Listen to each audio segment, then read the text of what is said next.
Hey y'all, welcome to the first official sidebar of season 5. Sorry about before, I needed to get some stuff off my chest. Anywho, let's jump into it. Episode 1, Parallels. The very first sentence says, I want to tell the truth. That's important for a very specific reason. Let me explain. As you all know, these spin-off books weren't ever a part of the original plan.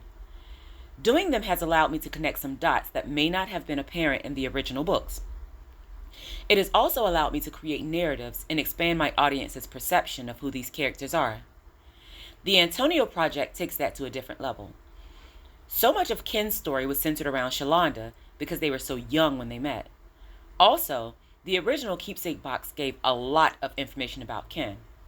Because of that, I had to adhere to some pretty strict details and timelines just to make sure everything lined up. But it was different with Antonio. Antonio was 30 years old when he met Shalonda, and the original books didn't give a lot of information about his life otherwise. There was a real opportunity to expound upon the life that he lived before meeting Shalonda. The other benefit was the ability to start implanting ideas for upcoming projects. That's important because everything in the first spinoff kinda came and went with Ken. No other character was really connected to him. Well, other than Shalonda. Antonio is the breakaway character because his story creates an avenue for all the other introductions. They are all tied to him. Not to get ahead of it, but I want to make a point. When Antonio says, I want to tell the truth, that becomes instrumental because his story is solely based on his perception of it all. The excitement for me, as a writer, comes with the understanding that he tells his story, but everyone behind him gets to tell their side from a perspective that he was never aware of. At this point, it's my intention to create additional spin-offs for Peaches, Cream, and Sharon. And because my mind works the way it does, alternate versions of Antonio's story from the women's perspective have already started playing around in my mind. And let me tell you, some of this stuff is insane, but in a good way. But let's get back to this story. Parallels. Parallel starts with an important point. Having been introduced to Antonio from Shalonda's perspective, you may have gathered an assessment of who he was and what his life was like. Antonio immediately dispels that by introducing the idea that he once had a stable home life. Additionally, he lets it be known that he was the precipitator of his life going off the rails. Antonio lived in a 2-parent household. His sisters were 25 and 27 when he was born. They were married and lived out of state. That was done with a specific purpose in mind. I wanted to make sure that they weren't in a position to intervene in his life. If they were, maybe they would have stepped in and changed things. Again, that's how far-reaching my mind goes. Leave no stone unturned. Not a lot happens in episode 1, but you'll later realize how heavily layered it really was. Antonio mentions that his father brought home a Siberian husky when he was 5. His name was Lobo. Why was his name Lobo? Well, that point presents 2 different things. First, it's funny that Antonio seemed to have been so opposed to his father's lengthy explanations, considering the fact that he was kinda known to do that himself. The other part creates the groundwork for some subsequent storylines. In the short version, settlers came to New Mexico and started overhunting the bison and elk. Lobo and his wolf pack were left with a food deficit, so they started killing the livestock that belonged to the settlers. To counter that, the settlers went to extreme lengths to have Lobo killed. Lobo outsmarted them at every turn.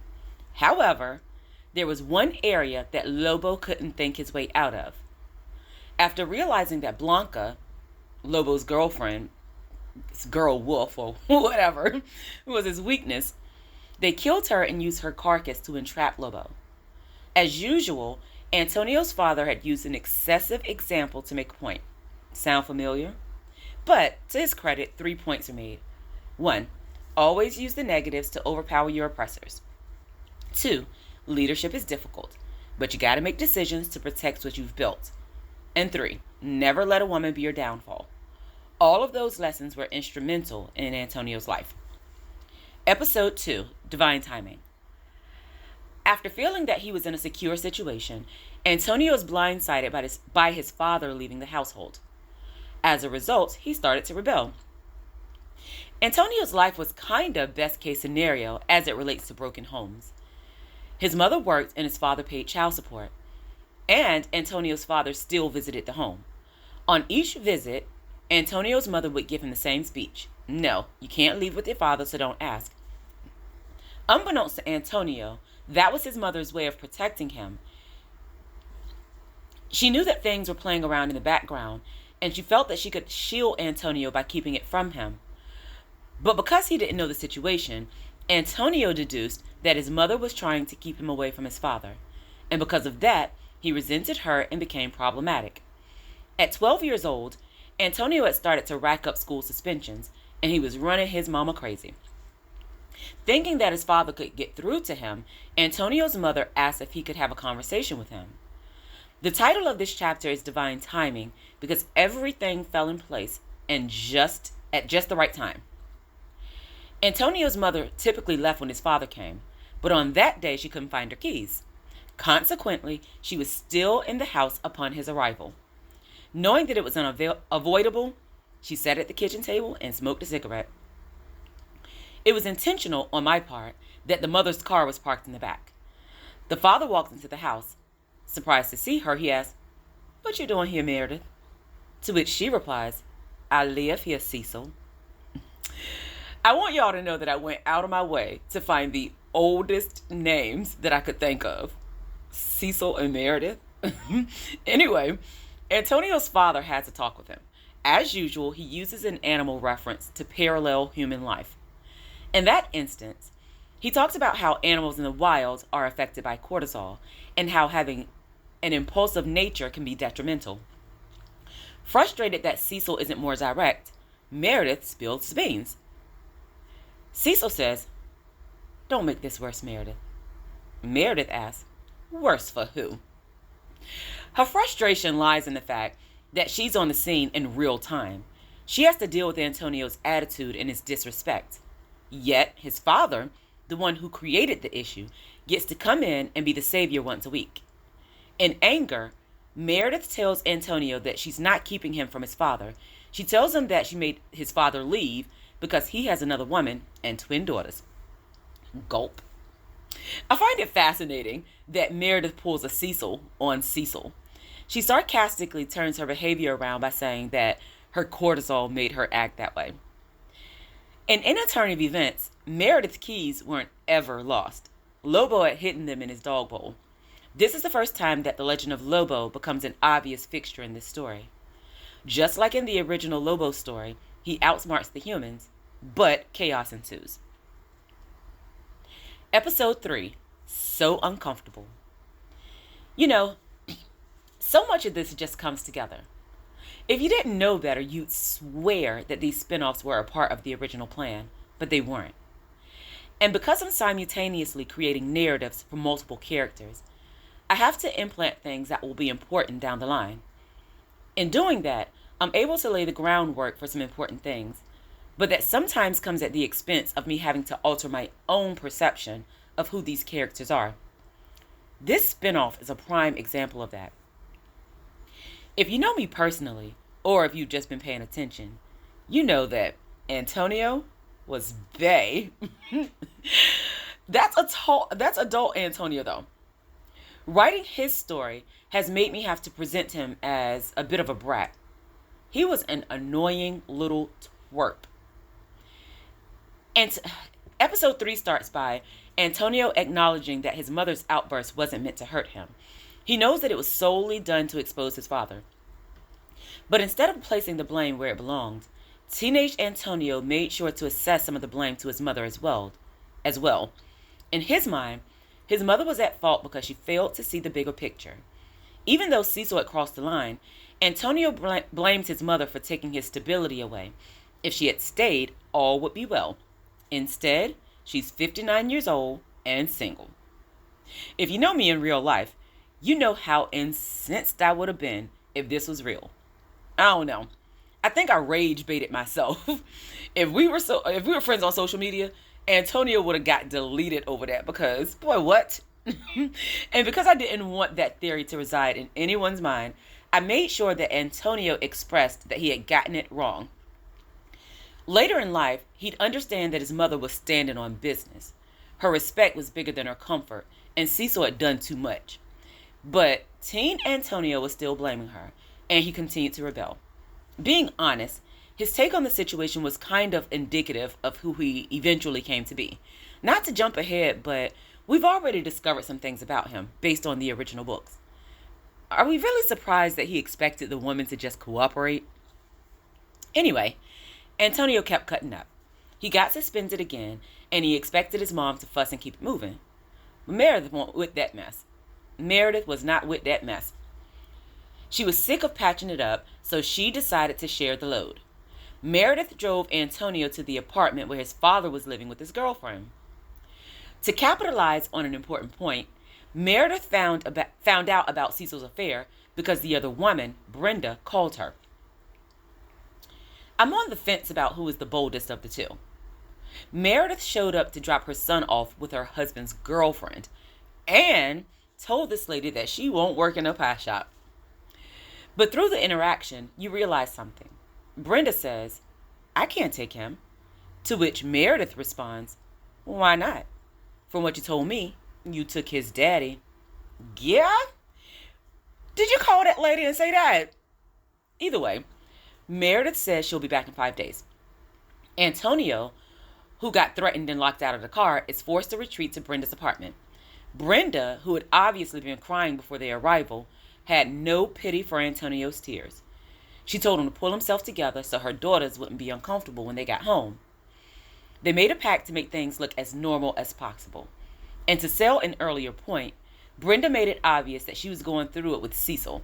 She said, we done been through enough, and your daddy ain't gonna make none of this easier. The twins came home from school, and Antonio fell into big brother mode. Brenda had to either have been the worst adult or the best. Not sure yet. Antonio was like 12. And Brenda had him picking up money from her crack sales. Antonio liked it though. That went on for a couple of days and his father finally showed up. But when he did, Antonio realized that the image that he had of his father was non-existent in that reality. And that was uncomfortable. He was drunk. He didn't really interact with Antonio, and he ignored the twins altogether. The biggest issue was the fact that he was abusive to Brenda, which made Antonio understand why his mother said, I know the Cecil you got. I had him for a few years. I wouldn't give you the pleasure of taking him back. Cecil left, leaving Antonio to wrestle with the idea he had of his father and the reality that played out in front of him. He awoke in the middle of the night, confused that his mother was there. When he asked what was going on, he was told that his father had been in an accident and he didn't make it. Episode 4. 2 days after Cecil's death, a neighbor came to the house, Wilma. Antonio refers to her as a newsmonger, and I personally just really like that word, newsmonger. Wilma had arrived with one purpose in mind. She wanted to get information. She did what people typically did. She did a little small talk before getting down to business. She asked if that young girl was going to do the right thing. In doing so, she had to expose the neighborhood gossip. According to what they all thought, Cecil had left Meredith for a younger woman and taken all of his assets with him. Now, the young girl was going to take the insurance money and not even bury Cecil. That would probably be left to Meredith. I know this is fictional, but it makes an interesting point. Not just about this story, but about life. There are things that I wonder about, but I understand that they're absolutely none of my business. If you don't come out and tell me, I'll probably go to my grave without ever really knowing. But you realize that Wilma came to this lady's house 2 days after her husband passed. She ain't bring no fruitcake or nothing. She was just like, you gonna pay for your husband's funeral? Like, the audacity. The whole point of this episode was to layer Meredith's character a little. I wanted it to be understood that y'all not about to play with her. You neither, Tonio. But I also wanted to introduce the idea that she received all of the insurance money. After putting Wilma in her place and putting her out the house, the point was further capitalized on. Antonio asked his mother if she was going to use some of the insurance money to help Brenda and the kids. Meredith's answer covered Wilma, Antonio, and Brenda. She said, nah, I ain't giving nobody no more than what I want them to have. That's time, information, or money. Okay, pull rank, Meredith. Meredith said Brenda and the kids could come to the funeral, and that's all she was giving them. And that's all she gave them. I mean, it is what it is. Episode 5, Secrets. Antonio continued to cut up in school. But instead of reacting to it, Meredith was like, that's on you, I already graduated. To his credit, an adult Antonio was able to reflect and make the connections. He later realized that he was acting out because he wanted his mother to express some care. He wanted her to step in and fill the void that his father had left. Meredith did not. In the background, something else was taking place. Antonio had started to spend more time with Brenda, and his mother let him. Actually, she started dropping him off. Brenda creates a safe space for Antonio to ask questions, which leads to him finding out a few things. Antonio discovers that Brenda outed the affair as retaliation for not getting her way with Cecil, but she never thought she'd get stuck with him. He also finds out that his father had left money for Brenda, completely dismantling the idea that his father had left her penniless.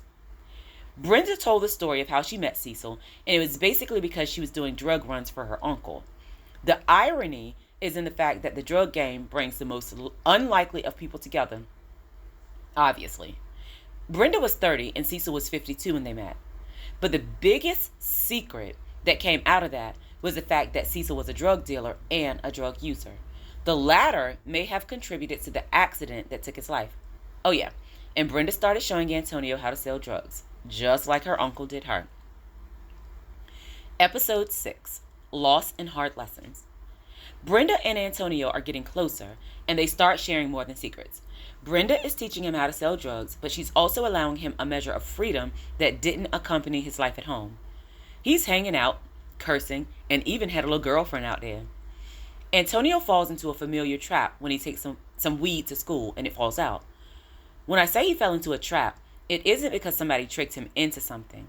He was 13 years old and he was trying to impress his friends by showing them some weed. By his own admission, he had gotten it from some guys in Brenda's complex. He wasn't even smoking like that. The trap was he was trying to show off. Either way, he got sent to a juvenile facility. And being the arrogant twerp that he was, Antonio acted like his mama owed him something when she showed up.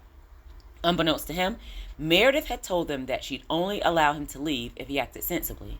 Antonio failed the test. I'm not sure if it was a good thing or a bad thing, but that stint led to Antonio watching the nature documentary. It was actually referenced in the intro. He was at the facility for 9 days, and he decided to fill the time watching TV. On the very last night, Antonio turned to a documentary, and he was immediately affected by it. It was about gorillas and their familial units. I'm not going to go over it because it gets referenced so many other times, but it was basically about how the alpha male leads the family and creates hierarchies. The rules of the family were broken down, and he understood that everything had to have a place. The name of this book is Alpha, the Antonio story. So you realize that the documentary played a substantial part in Antonio's life. The next morning, Antonio's mother comes to pick him up. But instead of going home, she takes him to Brenda's. When asked why, Meredith explains in detail. For the first time, you kind of see some cracks in her. Meredith explains that she has taken some hard losses. Deepening the assumptions from earlier, she tells Antonio that Cecil took her through a lot. He didn't treat her well. He wasn't great with money, and he eventually pushed her to the point where she made him leave. And even though she had put on a brave face, she tells Antonio that she felt the ultimate loss was his death. And as if that wasn't bad enough, Antonio started cutting up. In the mind of a person that had gone through so much, the last straw was feeling like Antonio was going to make her lose her mind. She was only left with one option. Antonio had to go. He had to find out what life was like when it wasn't all figured out for him. And she still created an avenue for things to be figured out, but that's a different story. But because she loved him, she let it be known that he could always come back if he was prepared to act right. Antonio eats a little chunk of the time up by fast forwarding 3 years and saying that he was still at Brenda's. Considering the fact that you've already been introduced to Antonio, this may have moved a little slowly. However, I felt that it was important to implant those details into the background. But now we are about to enter into the meat and potatoes of this operation. The next episode is titled Peaches. As the title indicates, this is where he's introduced to Peaches for the first time. This is where the story starts to get more interesting. I'll let some more build up, and we'll catch up on the next Sidebar with Chinney. Thank you so much for listening. Make sure to follow Chinney Tells a Story on Facebook and Instagram. I'd love to hear from you. If you'd like to purchase books by Shandora Warren, they're all available on Amazon in ebook, paperback, and some in hardback formats. Please like and follow this podcast and share it with your friends, family, and frenemies, because all relationships matter, even the toxic ones. Thanks so much for helping me to create the world that I want to see. This is my 10th book. Oh yeah, you're welcome.